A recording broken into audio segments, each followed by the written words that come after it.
Hi, everyone, and welcome to this special episode of the Passive House Podcast, recorded in Tarrytown, New York at the PhiusCon 2021 Passive House Conference. Before we get started, I want to thank Phius for putting on the conference and for coordinating with us on these interviews, as well as NYSERDA for serving as conference partner with Phius and community partner with us here at the Passive House Accelerator.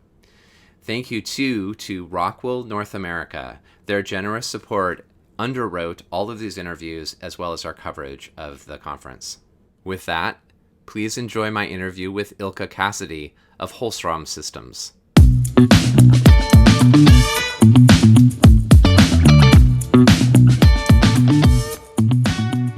Hi there, I'm here with Ilka Cassidy, who is co-founder of Holstrom System, and listeners of the podcast know Ilka well because she's also been guest co-host of the podcast on a monthly basis now for quite some time. I think our best episodes come from the interviews with you that you and Mary conduct. So Ilka, thank you for sitting down with me. Appreciate it. Yeah, thank you so much. So, how has the conference been? I know you just finished a panel, which I can't wait to hear about. I guess overall impressions of the conference so far. Yeah, it's been really, really nice to finally see people in person again. Yeah.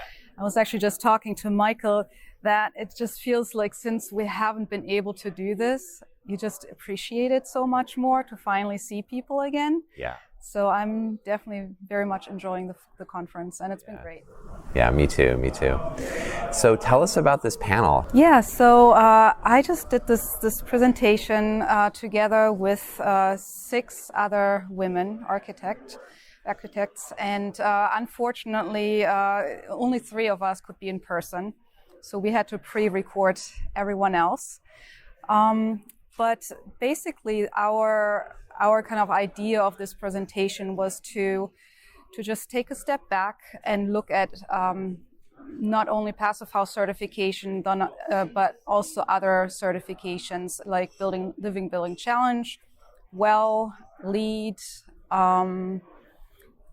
single family Phius certification, multifamily Passive House certification, PHI, and Phius. And then just really taking a step back and thinking about, okay, what does each certification do to the project? And does sometimes maybe certification kind of lead you in a way where at the end you might not make the decision that makes the project the best as it could be? With other words, does the plaque get a little bit more important at the end than maybe sustainability or even occupants' comfort or for example, indoor air quality, like health? So sort of exploring the kind of the boundary there of where a project is almost about to certify but can't quite certify unless you do something else, and maybe you don't want to do that something else. Were there examples of that you were discussing? Yeah, so on my side, I was presenting, because I by now have done a lot of energy modeling with WUFI. So I've been Phius consultant for a while, and I think in the beginning, I really got caught. I like WUFI a lot.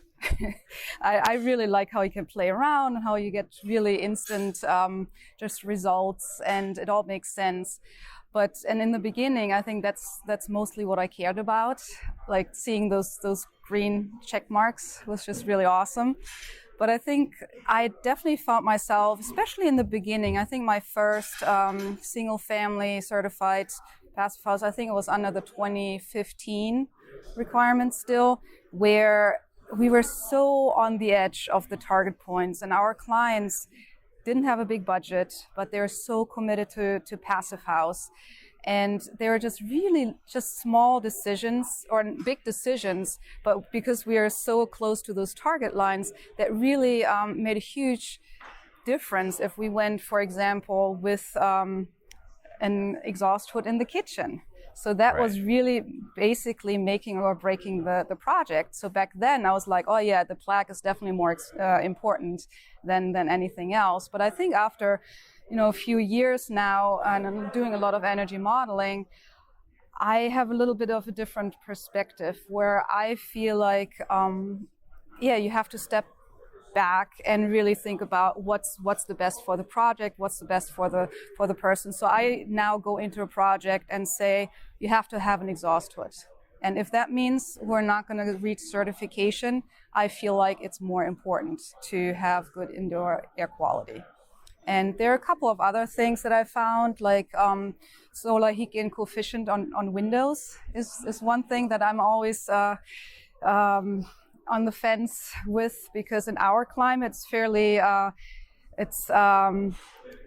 Woofy likes high solar heat gain coefficient, but now we've actually gotten some feedback back from build projects where there is actually overheating happening on certain areas of the building. And it's just, if you're new to Woofy, it's not something that Woofy tells you. So I think you can kind of easily get into this little trap where you're so happy that Woofy likes all of it that you lose a little oversight what it actually does then inside the building in terms of overheating on the south side, or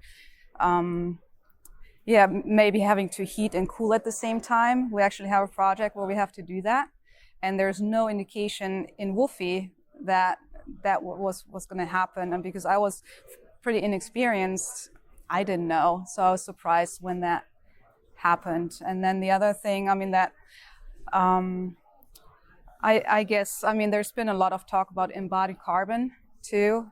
And it's nice that it's a topic more and more. And I think I know that Phius can't incorporate that right now, but I think we definitely need to push that there's some kind of regard to materiality, the materials that you're using. Because again, in your Woofy model, it is easier to get your green check marks if you have, in our climate, if you have a higher hour value insulation material. And that most likely is not the hemp or the wood fiber, and it's also a little cheaper. So again, you have to make that decision.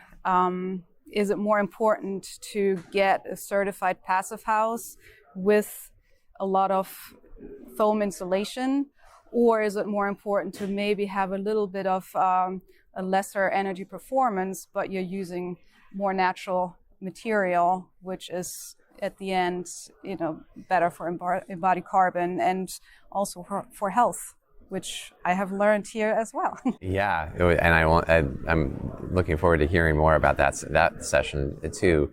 So there's this observation that sometimes certifications might feel rigid in terms of meeting the goals for the client and also perhaps sometimes for decarbonization and including health.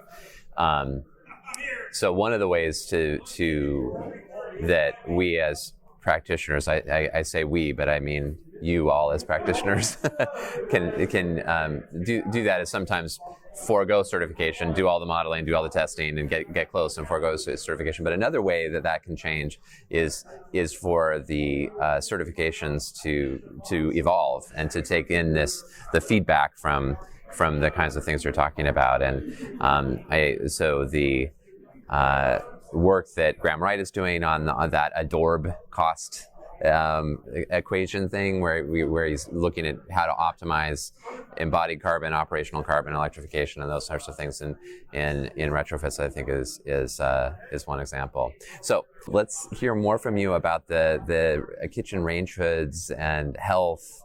When we have a conversation about kitchen range hoods at the Passive House Accelerator, they're usually the most active and engaged and attended. So, and I know that was the case at this one. It was like standing room only, right? Yeah. So what did you learn there? Well, I always tend to go to these sessions because they're just they just interest me a lot. And I think it's just what I learned is cooking kills. Cooking kills. Cooking kills at the end, but you have to do it. Yeah. So basically a recirc hood is useless. That's pretty much what they said. You have to have an exhaust hood. And Yeah, I mean, I guess that's not news, but I think the way they just really drilled into the details on, making observations and measurements, and then was just really eye-opening and very convincing, because I think unless you see it, you might not believe it, because also, as I said, the particles are not visible, so people just go and say, "Oh yeah, we don't need that." Right. And for them to just kind of lay it all out like this is just very eye-opening. And I actually had a client sitting in front of me, and I had been telling him, you need this, and these are the reasons. And he always kind of pushed back, and then he actually turned back and he said, "Yeah, I believe you." So that was good. So one of our part of our session was actually talking to Sayo. She used to live in the States, and she just moved back to Japan. And she's working with Phius to bring the Phius certification to Japan. Right. So we had a nice little talk with her and just asked her about what the differences were. And one of the things that she brought up was definitely it's more humid. We cook more. So I mean, the climate is more humid, but we also cook more, and we cook a lot of fish. Yeah. So there's no way around having an exhaust hood. But she said what's available to them is actually an exhaust hood with integrated makeup air. Wow. Yeah. What a thought. Yes. Yeah. That's so I cool. don't know how it works. Yeah. But I'm really curious to find out. Right. And I hope that that's something that's available to us soon. Yeah, no kidding. No kidding. That's great. Well, what else? What else would you like to add before we close up here? Is there any other impressions from the conference that you have, or?